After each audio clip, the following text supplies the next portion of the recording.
don't know who needs to hear this, but this was the first law rule I thought important enough to put in to the, I want to say into the aardvark,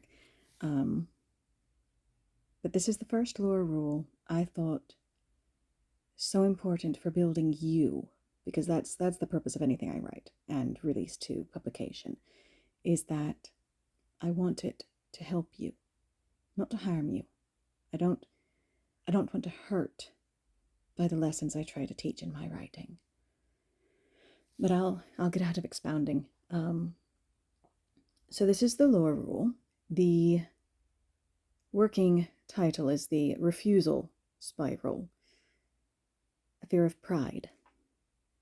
Having a self-personal fear of pride, becoming a monster by it. So, going by how ChatGPT helped me get it all down properly, the purpose of the lore rule is to define the failure mode where a person rejects God's workmanship in themselves out of fear of pride, resulting in fracture and burnout, while still sincerely obeying God. Now there's the conundrum. You're serving and obeying and destroying yourself to do so. I'm not going to say I live like that, but I want you better and more healthy than I can keep me. Number 1, definition. Crown fear. A learned spiritual reflex that treats any more than average capacity within oneself, strength, endurance, perception, cooling, weight, and usual competence by the eyes of the world, as inherently prideful or forbidden, so that the person refuses to acknowledge it, receive it, or steward it openly, as though it is a sin to be more than average, when it's really not. Number 2, the core distinction. Holy humility is allowed and encouraged. Rejecting status. You're not going after something for pride's sake. I will not elevate myself above others. Which means you know you're still one of us. The self-erasure. The hazard. Rejecting breath. I must not be anything notable, even if God made me so. As though what we can do in service of God detracts from Him. As though in serving God and being seen doing so, we are detracting from His holy humility and His saving of us. That we want God to be seen in our lives so much, we are willing to be erased by it. Not a good thing when you forget to eat. The key line is to reject the crown, not the breath. Reject the accolades, not breathing. Reject the drama, perhaps, but not existing. Number 3, how it presents, or symptoms. When crown fear is active or heightened, the person tends to show over-service, the constant duty output, which is difficulty stopping, refusal of rest, healing, or help. Receiving feels like pride, indulgence, or theft. Identity splitting. God can use me, while also I'm not allowed to be crafted for this. Speech tells. I'm just average. Anyone could do it. It wasn't me, even when evidence contradicts it. Relief only in exhaustion. Collapse becomes the only permission to stop. Give till you can, till you can't. I'm guilty of that.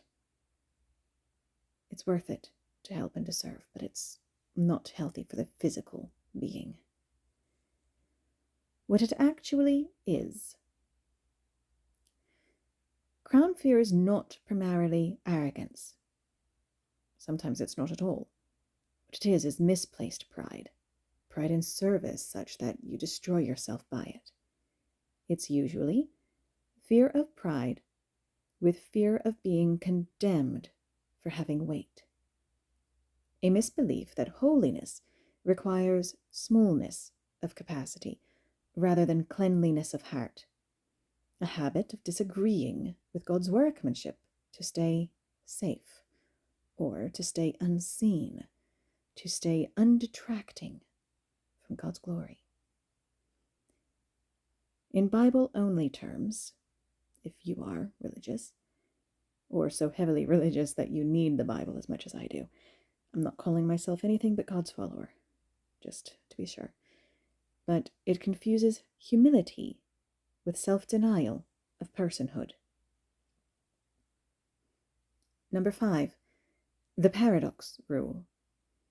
A person can genuinely obey God while quietly treating God's craftsmanship in themselves as not allowed, as though no matter what God made us, we're not allowed to be more than average, or we take from Him what He gave us.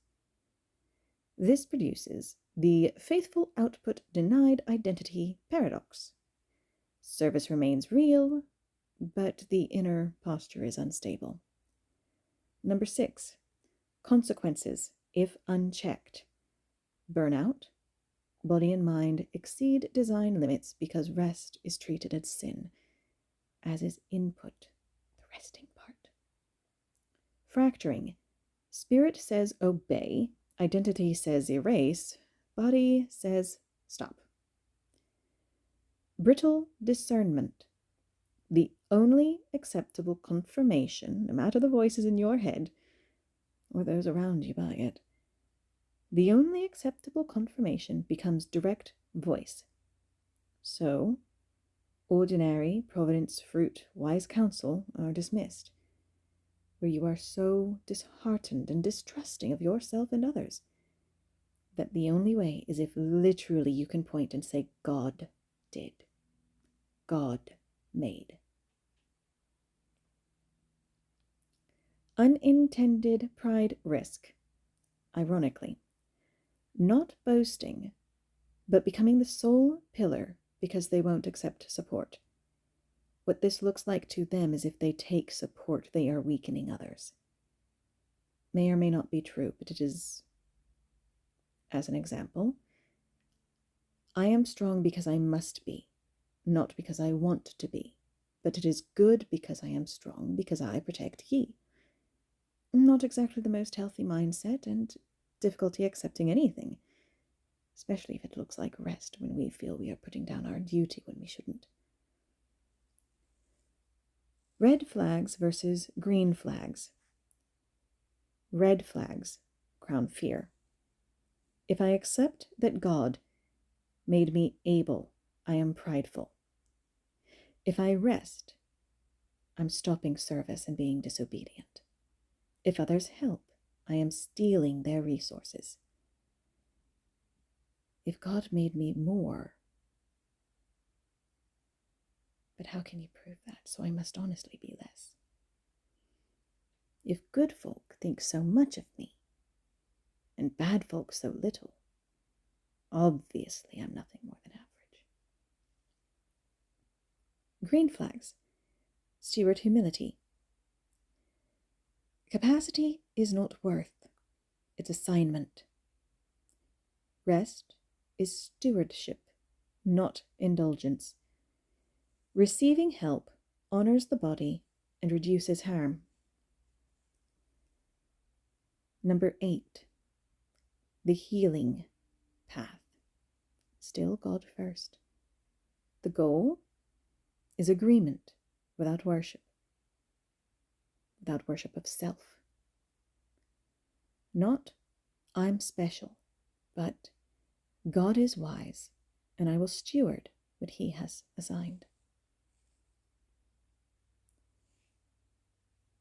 In this, there is a 3-step repair. We are people, there's a lot of loops. Accept that if you use this for you. Name the fear. It may take you several tries. In this, I fear pride more than I trust God's design for my life. In the book, it will read, I fear pride more than I trust God's shaping. Then, reframe capacity. Gift is not the assignation of entitlement. I am not automatically attained by having a gift. You are not automatically entitled by having a capability. The gift is responsibility under God. Practice receiving. I know this is a big step. I know this. But if you practice small, repeatable, if you needed earned camaraderie, accept rest, accept counsel, accept care, without performing penance after. Not everyone requires you pay them back. The anchor statement I have written down is, I can bear weight without claiming worth. Worth is God-given.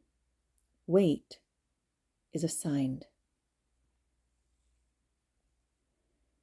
Then I have written for canon writing guidance, because it is a lower rule, even with my little additions.